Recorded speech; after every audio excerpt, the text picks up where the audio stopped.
la 70e réunion du Conseil des ministres. Le président de la République, chef de l'État, Félix Antoine Tshisekedi Tshilombo, a présidé ce vendredi 12 décembre 2025 à la Cité de l'Union africaine, la 70e réunion du Conseil des ministres. 4 points étaient inscrits à l'ordre du jour, à savoir 1. Communication du président de la République, chef de l'État. 2. Points d'information. 3. Approbation d'un relevé des décisions du Conseil des ministres. 4. Examen et adoption de textes. Bien avant sa communication, le président de la République, dans la suite de la communication qu'il avait faite hier à l'occasion de la réunion restreinte du gouvernement, a tenu à exprimer sa solidarité aux populations durement affectées par la récente offensive de l'armée rwandaise. À ces propos, il a instruit la première ministre et les membres du gouvernement concernés à préparer urgemment une mission humanitaire qui pourra se rendre au Burundi et en Tanzanie pour apporter l'assistance humanitaire nécessaire à nos compatriotes qui se sont déplacés à la suite de ces événements.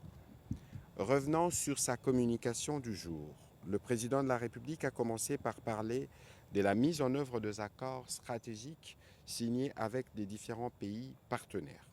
Il est revenu sur la série d'accords récemment conclus avec plusieurs pays partenaires d'Afrique, d'Amérique, d'Asie et d'Europe, notamment le Burundi, l'Uruguay, le Brésil, les États-Unis d'Amérique, le Kazakhstan, le Qatar, la Serbie et d'autres, couvrant des domaines variés tels que la défense, la sécurité, l'économie, les mines, l'agriculture, la culture, les technologies, l'énergie, les infrastructures portuaires, la coopération juridique, l'exemption des visas,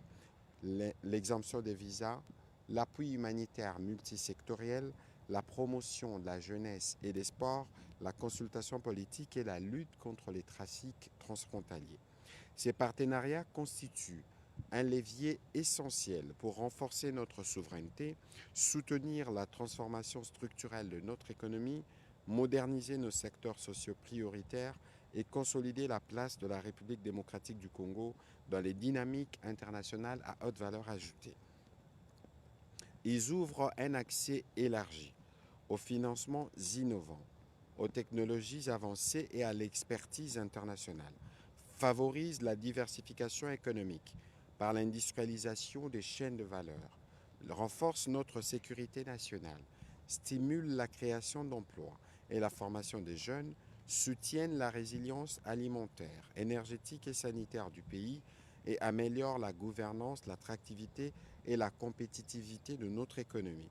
Au regard de ces enjeux, le président de la République a insisté sur la nécessité d'une exécution rapide, rigoureuse et coordonnée des 10 accords afin que leurs impacts positifs se traduisent concrètement dans la vie de nos concitoyens.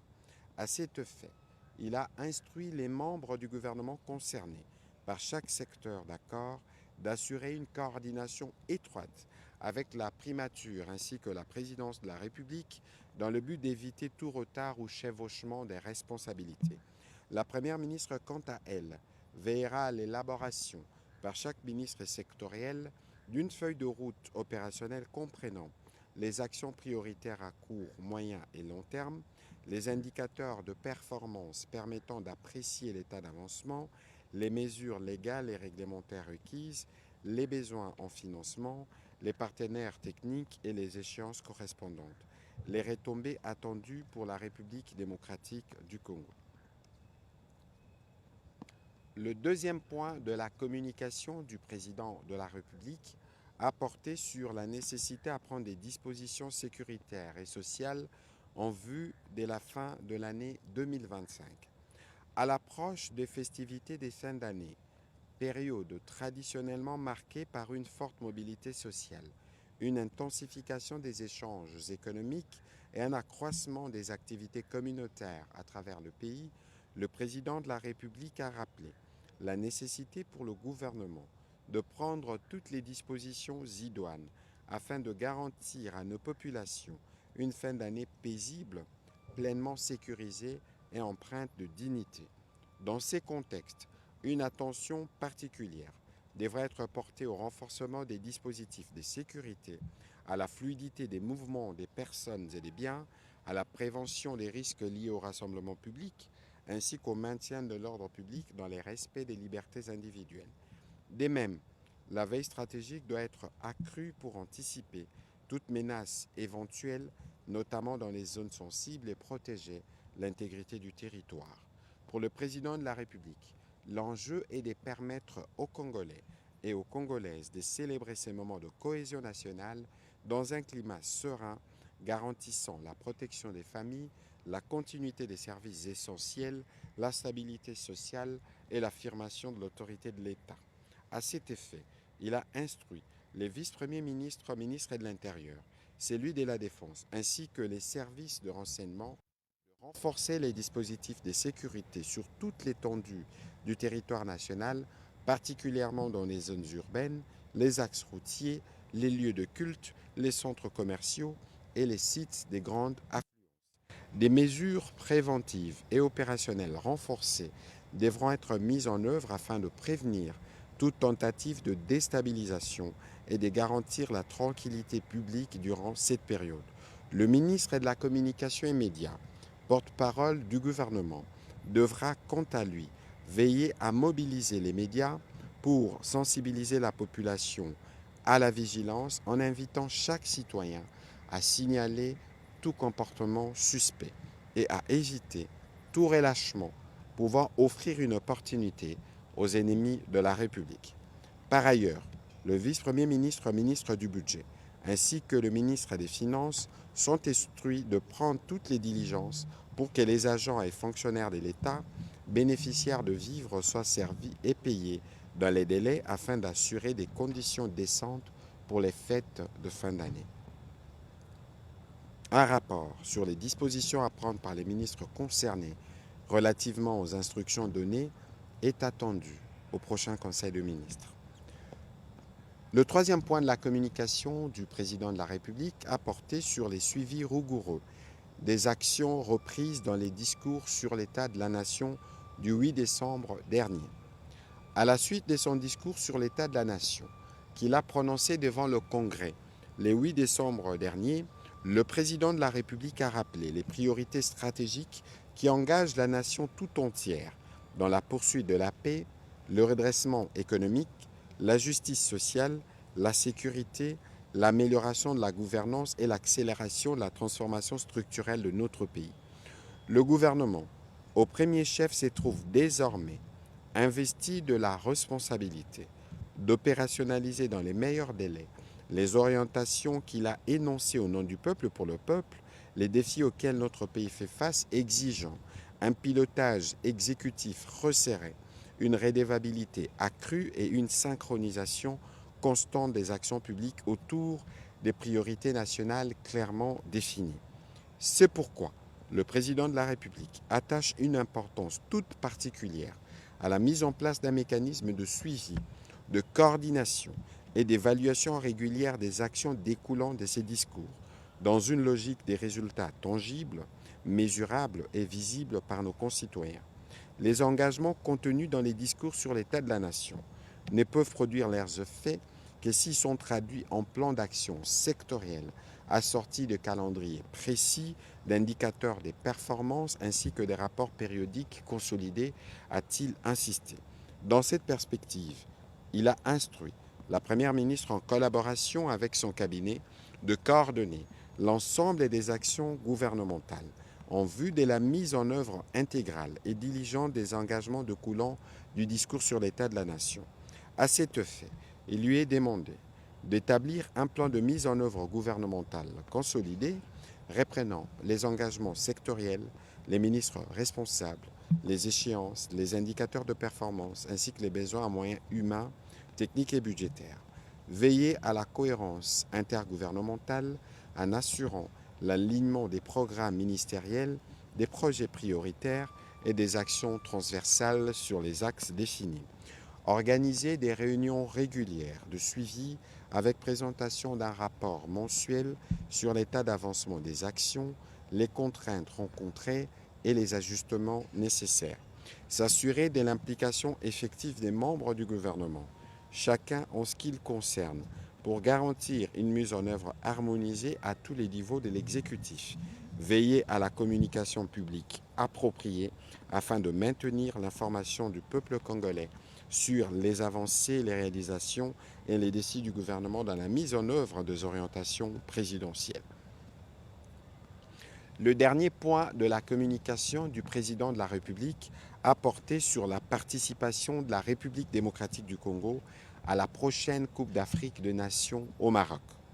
Le président de la République a d'abord tenu à exprimer, en ce moment déterminant pour notre sport national, la fierté et l'espoir que porte toute la nation congolaise à l'occasion de la participation de notre équipe nationale, les Léopards, à la Coupe d'Afrique des Nations qui se tiendra au Royaume du Maroc. La présence de notre sélection à ces rendez-vous continentaux revêt une portée majeure. Elle incarne l'unité, la résilience et la détermination du peuple congolais à se hisser parmi les grandes nations du football africain. Les Léopards portent avec honneur et responsabilité les aspirations de tout un pays. Ils sont le reflet de notre ambition collective d'exceller, de réussir et de renouer avec la tradition des performances mémorables qui ont façonné notre histoire sportive. Le président de la République a adressé à nos athlètes un message d'encouragement patriotique, qu'ils se dépassent, qu'ils jouent avec discipline, engagement et l'essence élevée du devoir national. Le gouvernement et l'ensemble de notre peuple leur témoignent un soutien total et constant, convaincus qu'avec le travail, la rigueur et la persévérance, ils peuvent accomplir l'exploit tant attendu, ramener la coupe au pays. Dans cet esprit, il attache une importance particulière à ce que la représentation officielle de la République démocratique du Congo soit sobre, responsable et strictement institutionnelle. Celle-ci sera assurée par le ministre des Sports et Loisirs, à l'exclusion de toute délégation élargie ou liste à caractère politique. Il a insisté pour qu'aucune accointance politique n'entache la mission d'accompagnement de notre équipe nationale. Par ailleurs, et compte tenu du contexte actuel, le vice-premier ministre, ministre du Budget, les ministres des Finances ainsi que le ministre des Sports, il les a instruits de prendre toutes les dispositions nécessaires pour garantir une préparation et une participation sans faille. Les moyens requis devront être disponibilisés dans le strict respect de l'orthodoxie, de la transparence et de la célérité budgétaire afin d'assurer les meilleures conditions d'encadrement et de performance. Enfin, le ministre des Sports et Loisirs a été invité à présenter au président de la République un rapport circonstancié détaillant les stratégies d'accompagnement des performances et des succès destinés à offrir à notre équipe nationale toutes les chances de réaliser un parcours exemplaire ambitieux à la hauteur des attentes de notre nation. Dans la suite de la communication du président de la République, la première ministre chef du gouvernement a orienté son intervention sur quelques points, notamment l'appel à l'unité et à la responsabilité dans la communication gouvernementale. À ces propos, elle a tenu à exprimer ses regrets face à la persistance des polémiques parfois contre-productives, portant sur des sujets sensibles concernant l'action gouvernementale. Il s'agit notamment des sujets susceptibles d'altérer la perception de notre action collective dans l'opinion publique. Elle a rappelé à cet égard l'interpellation formulée lors de la 54e réunion du Conseil des ministres sur l'impératif d'une communication gouvernementale coordonnée, cohérente et responsable. Cette instruction est plus que jamais nécessaire au moment où notre pays se trouve à un tournant décisif de son histoire. Nous avons le devoir de faire bloc derrière le président de la République en affichant clairement unité et solidarité plutôt que de laisser entendre des messages dissonants qui fragilisent l'action publique, a précisé la Première ministre. Elle a invité en conséquence les ministres de la Communication et des Médias, avec l'appui des services de la primature, de veiller à ce que tous les intervenants s'aligne à la stratégie de communication du gouvernement pour mieux aborder les récents développements nationaux en s'inspirant notamment du discours du président de la République sur l'état de la nation. Dans ces conditions, elle a demandé à chaque membre du gouvernement d'éviter toute prise de position publique susceptible d'alimenter des polémiques. À elle d'insister, vos services de communication doivent user à bon escient, avec responsabilité et rigueur, des outils à leur disposition dans l'objectif du renforcement de la crédibilité de la parole gouvernementale. Enfin, la Première ministre a rappelé que toute déclaration ou toute action émanant d'un membre du gouvernement engage de fait la République. Les relations entre ministères avec les autres institutions et autres services de l'État doivent être guidées par la collégialité, la solidarité et la complémentarité. Elle a clôturé son propos en soumettant à l'attention de chacune et de chacun des membres du gouvernement une exhortation du chef de l'État, je cite, « Les divergences doivent toujours être résolues par les dialogues dans l'intérêt supérieur de la nation ». Dans l'autre volet de son intervention, la Première ministre est revenue sur l'urgence d'assurer une entrée en vigueur coordonnée de la prochaine réforme fiscale conformément à la loi numéro 23/053 du 30 novembre 2023. Notre pays se prépare à l'entrée en vigueur au 1er janvier 2026 de la réforme fiscale majeure portant sur l'impôt sur les revenus des personnes physiques et l'impôt des sociétés. La principale innovation de cette réforme est qu'elle consacre le passage d'un système cédulaire à un système de globalisation de revenus plus cohérent, plus équitable, mieux aligné sur les standards internationaux. Pour rappel, les systèmes cédulaires consistent à soumettre un contribuable à plusieurs impositions suivant ses différentes sources de revenus. Ces systèmes de globalisation de revenus, qui sera désormais d'application dans notre pays, constituent un tournant décisif pour la modernisation de nos finances publiques.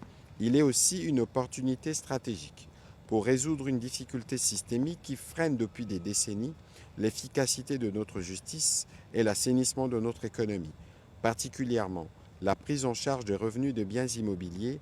En guise d'illustration, près de 80% des contentieux judiciaires enregistrés au niveau national concernent un effet de conflit de propriété immobilière. Ces litiges sont souvent liés à l'absence de titres fiables, par conséquent, à une mauvaise déclaration de revenus provenant de biens immobiliers. Ces phénomènes constituent un frein majeur à la maximisation de recettes dans les secteurs immobiliers et désormais à la mise en œuvre optimale de la réforme fiscale qui entrera en vigueur le 1er janvier 2026.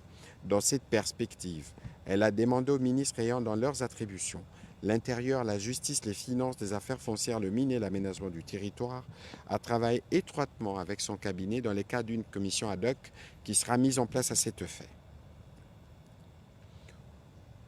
Au deuxième chapitre du Conseil de ministres de ce jour, relatif aux points d'information, État et administration du territoire, le vice-premier ministre, ministre de l'Intérieur, Sécurité, décentralisation et affaires coutumières, a présenté au Conseil le rapport sur l'État et l'administration du territoire national. Au cours de la semaine qui s'achève, l'état d'esprit de la population a été marqué par la détérioration de la situation sécuritaire à Uvira à la suite des offensives lancées par la coalition RDF-M23 et ce malgré l'entérinement de l'accord de paix à Washington entre la République démocratique du Congo et le Rwanda sous la médiation du président des États-Unis d'Amérique. L'indignation de l'opinion nationale face aux atrocités et tueries dont sont victimes de populations fuyant la ville d'Uvira à la recherche de refuge vers la frontière avec le Burundi. L'adhésion de la population à l'adresse du chef de l'État sur l'état de la nation devant l'Assemblée nationale et les Sénats réunis en congrès le lundi 8 décembre 2025 dernier. Au plan sécuritaire, le vice-premier ministre a informé le Conseil de l'instruction faite aux gouverneurs de province et à la police nationale interdisant l'usage d'escortes, des gyrophares, des sirènes et feux multicolores dans les véhicules et motos, et ce en attendant la promulgation d'un texte réglementaire devant régir ces secteurs. Ce texte permettra également de réglementer l'achat et la vente des gyrophares, sirènes et feux multicolores afin de limiter l'usage abusif et excessif de ces dispositifs de sécurité. Dans les Nord Kivu, il a été signalé la mise en place d'une administration parallèle et les opérations de transplantation des populations rwandaises dans les zones occupées par la coalition RDF M23 dans les territoires de Masisi, Rutshuru et Nyiragongo. Des centaines d'enlèvements des jeunes, des incendies de maisons et des infrastructures socio-sanitaires ont été déplorés. Par ailleurs, en vue de lutter contre le banditisme et la criminalité, en cette période de festivités de fin d'année, il a annoncé une réunion du comité provincial de sécurité élargie aux bourgmestres des communes, chefs des quartiers, ainsi qu'aux autres membres de comités locaux de sécurité des entités des bases dans le prochain jour. Le vice-premier ministre a terminé son rapport par la situation aux frontières après qu'il ait fait état des cas de sinistres et catastrophes enregistrés au cours de la semaine qui s'achève. Toujours sur ces chapitres sécuritaires, le vice-premier ministre, ministre de la Défense nationale et des anciens combattants, a informé le membre du Conseil de la situation opérationnelle et sécuritaire spécifiquement dans la province du Sud Kivu. Celle-ci est marquée par la dégradation de la situation sécuritaire à Uvira, consécutive aux attaques à l'artillerie et à des bombardements des drones kamikazes de RDF, entraînant plusieurs pertes en vies humaines et les déplacements massifs des populations qui tentent d'échapper aux massacres et atrocités en tout genre. Les forces de défense prennent des mesures pour faire face à cette situation. Au sujet de la situation épidémiologique en République démocratique du Congo, le ministre de la Santé publique, Hygiène et Prévention sociale a présenté les tableaux épidémiologiques avec un accent sur le choléra et les mpox. À propos du choléra, il a fait le point de la tendance à la baisse observée à la 48e semaine. Même chose observée en ce qui concerne le mpox. Le ministre de la Santé a rassuré que les dispositifs de riposte en cours sont maintenus pour permettre de faire face aux conséquences éventuelles de ces épidémies. Note d'information relevant du secteur de l'éducation nationale. La ministre d'État, ministre de l'Éducation nationale et Nouvelle Citoyenneté, a présenté l'état de lieu sur la gratuité de l'enseignement primaire et la feuille de route pour son extension au cycle terminal de l'éducation de base. Elle a souligné le fait que depuis la généralisation de la gratuité en 2019, le pays a enregistré une hausse significative des inscriptions, un allègement des charges de scolarité aux ménages et un renforcement du caractère public et protecteur de l'école primaire. Toutefois, la mise en œuvre a également révélé des défis structurels, en particulier en matière de soutenabilité financière, des gestions de ressources humaines et des disparités territoriales. Les enseignements clés de l'étude spatiale, conduite dans les 670 sous-divisions du pays, et les conditions nécessaires de l'extension de la gratuité au cycle terminal de l'éducation de base ont motivé la proposition d'une feuille de route graduée adossée à une phase de sécurisation préalable afin de garantir une mise en œuvre équitable, soutenable et conforme aux exigences juridiques et financières de la réforme. La ministre d'État a précisé que l'adoption de cette feuille de route offrirait au gouvernement un cadre solide, réaliste et équitable pour mener à bien l'extension de la gratuité tout en préservant la qualité du service public de l'éducation et en réduisant les inégalités territoriales. Elle garantit que la mise en œuvre de ce droit constitutionnel se fera de manière durable, maîtrisée et conforme aux engagements nationaux et internationaux de la République. L'extension de la gratuité au cycle terminal de l'éducation de base constitue ainsi une responsabilité collective et une occasion de renforcer la cohérence de l'action gouvernementale, a-t-elle conclu. Note d'information relevant du secteur de la formation professionnelle. Le ministre d'État, ministre de la formation professionnelle, a informé le membre du Conseil de l'organisation d'une conférence et d'une exposition sur la collaboration dans les domaines de la formation professionnelle entre la République démocratique du Congo et la République populaire de Chine. Cet événement, qui aura lieu le lundi 22 décembre au Centre culturel et artistique de Kinshasa, concerne environ 800 invités et stagiaires apprenants et s'inscrit dans la droite ligne du programme du gouvernement visant à bénéficier de l'expérience et de la technologie chinoise en matière de formation, d'orienter les formations vers les besoins réels de l'économie, notamment dans les secteurs où les entreprises chinoises sont fortement implantées, les renforcer et matérialiser la coopération bilatérale par des actions concrètes de renforcement des capacités du capital humain congolais. Les ministres d'État, ministres de la formation professionnelle, a sollicité et obtenu l'accompagnement du gouvernement pour la réussite de ces assises. Note d'information relevant du secteur des affaires sociales. La ministre d'État, ministre des Affaires sociales, Action humanitaire et solidarité nationale, a présenté l'évolution de la situation d'urgence humanitaire, principalement dans la province du Sud Kivu, à la suite de l'offensive généralisée des forces rwandaises et de leurs supplétifs qui a aggravé la situation humanitaire. Ce tournant sécuritaire intervient à peine quelques jours après la validation par les gouvernements avec le partenaire, le 1er décembre 2025, des statistiques relatives à la situation humanitaire dans le pays, on s'est compris la situation de personnes déplacées internes. Ces statistiques sont destinées à orienter le plan de réponse humanitaire pour l'année 2026. Il en ressort que le nombre total de personnes dans les besoins humanitaires en République démocratique du Congo s'élève à 14,9 millions. L'assistance humanitaire nécessite l'équivalent de 1,4 milliard de dollars américains jusqu'à fin septembre 2025. Et le nombre des déplacés internes s'est élevé à 5,3 millions.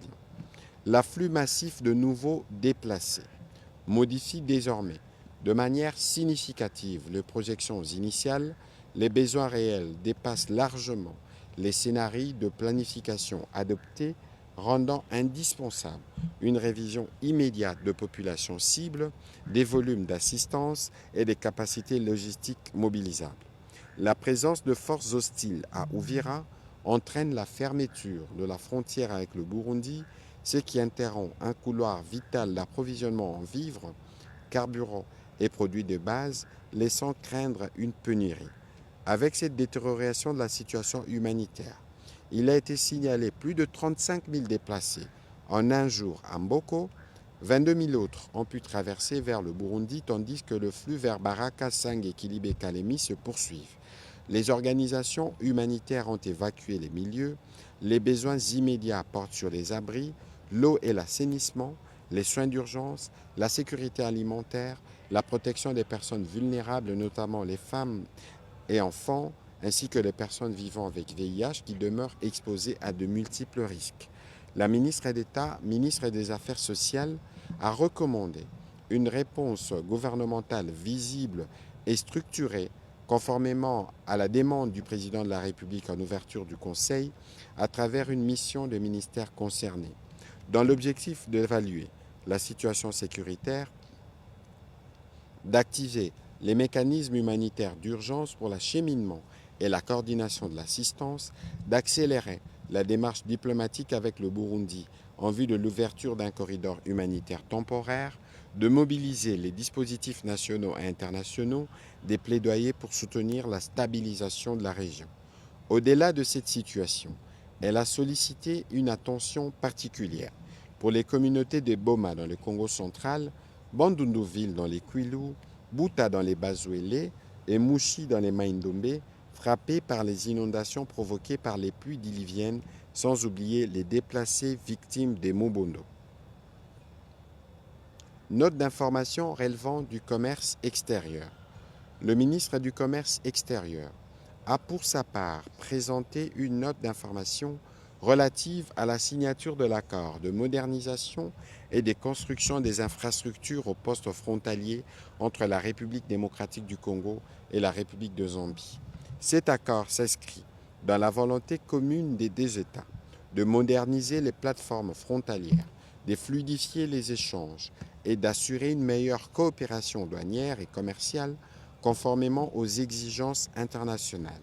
notamment celle de l'Organisation mondiale du commerce dans le cadre de l'accord sur la facilitation des échanges. Sont concernés les postes frontaliers de Kasumbalesa, Kambimba, Kipushi et Mokambo, ainsi que tout autre poste d'entrée à convenir ultérieurement par les deux parties. Ces postes frontaliers sont identifiés comme stratégiques au regard du flux commercial observé sur cette frontière, servant de connexion entre la République démocratique du Congo et la partie Est ainsi que la partie Sud du continent africain.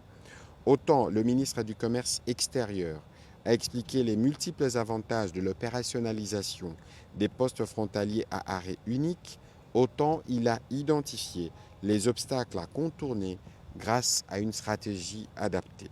Il a terminé son intervention par une série de recommandations stratégiques nécessitant une attention particulière du gouvernement pour accélérer les travaux techniques et administratifs afin que notre pays consolide sa position de carrefour commercial régional. Note d'information relevant du secteur de l'entrepreneuriat. Le ministre de l'Entrepreneuriat et Développement des PME a présenté une note d'information à deux volets. Le premier volet concernait les recommandations de la table ronde nationale sur l'emploi et l'entrepreneuriat de jeunes. Il a indiqué à ses propos qu'au terme de ces assises tenues à Kinshasa du 18 au 20 novembre 2025 à l'initiative du président de la République, 305 recommandations brutes ont été formulées pour transformer les terrains de l'emploi et de l'entrepreneuriat de nos jeunes avec déclinaison des actions concrètes à mener ainsi qu'un échéancier à court, moyen et long terme de mise en œuvre. De même, des indicateurs précis et mesurables de performance ainsi que les livrables attendus ont été précisés.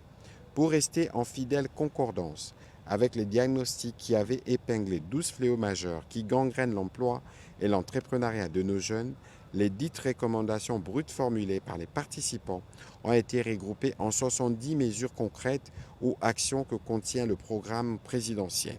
Le deuxième volet de son intervention concernait l'état d'avancement dans la mise en œuvre de zones économiques spéciales de Maluku et de Moussompo. À ces sujets, il intervenait comme assumant l'intérim du ministre de l'Industrie. Il a soutenu que les travaux d'aménagement de la zone économique spéciale de Kin-Malebo évoluent bien sur le site. La construction de la ligne électrique, une fois achevée, permettra le démarrage de ces sites au début de l'année 2026.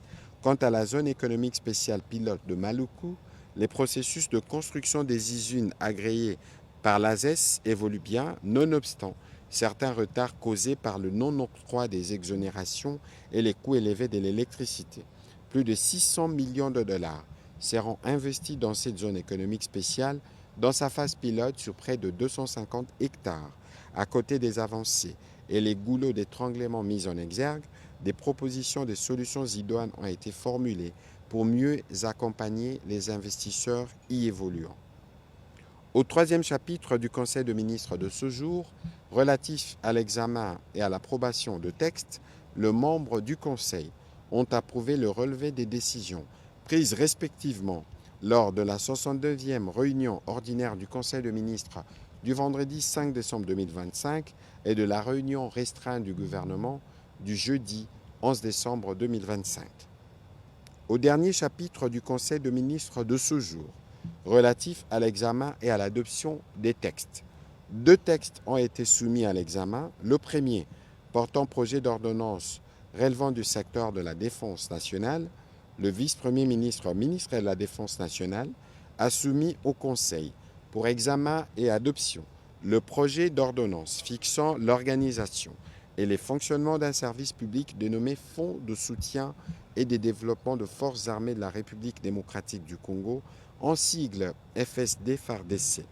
Il a pour objectif principal de financer la programmation militaire, notamment par la collecte de toutes sommes sous forme d'efforts de guerre au titre des contributions du pouvoir central, des provinces, des entités territoriales décentralisées, des entreprises publiques ou privées, des bailleurs de fonds, de partenaires et de toute personne physique ou morale de droit public ou privé. la négociation de pourcentage de quotité à ponctionner sur les actes générateurs de recettes du pouvoir central ciblés en rapport avec la défense nationale, le suivi et la collecte de fonds affectés au profit de la défense nationale et anciens combattants, l'initiation, la négociation et la détermination de quotités à percevoir dans les contrats de partenariat, la sensibilisation de toutes les couches sociales à contribuer à l'effort de guerre. L'opérationnalisation de ce fonds permettra au gouvernement de doter les FARDC des équipements adaptés aux menaces actuelles et futures et de développer les capacités fonctionnelles et opérationnelles de nos forces armées pour restaurer et maintenir la paix sur toute l'étendue du territoire national. Après débat et délibération, ce projet d'ordonnance a été adopté. Projet de décret relevant du secteur de la formation professionnelle. Le ministre d'État, ministre de la formation professionnelle, a soumis à l'examen du Conseil le projet de décret portant uniformisation des titres du secteur de la formation professionnelle en République démocratique du Congo. Ces textes répondent à l'impératif pour le gouvernement de réaffirmer son autorité en matière d'émission, de reconnaissance et d'entérinement des titres dans les secteurs de la formation professionnelle. Il s'agit d'une reprise en main visant à garantir la comparabilité avec les systèmes des certifications internationaux, de sécuriser les litres en les érigeant en imprimés de valeur relevant exclusivement de l'État et améliorer la gouvernance du secteur. Entendez plutôt sécuriser les titres. Offrir aux employeurs et investisseurs une meilleure lisibilité de compétences disponibles. Le ministre d'État a conclu en rappelant que c'est dans cette optique que la Première ministre a lancé la campagne de valorisation des acquis de l'expérience, réaffirmant ainsi la souveraineté de l'État dans ces domaines stratégiques. Après débat et délibération, le Conseil a adopté ce projet de décret. Commencé à 15h juste, la réunion du Conseil de ministres a pris fin à 16h38. Je vous remercie.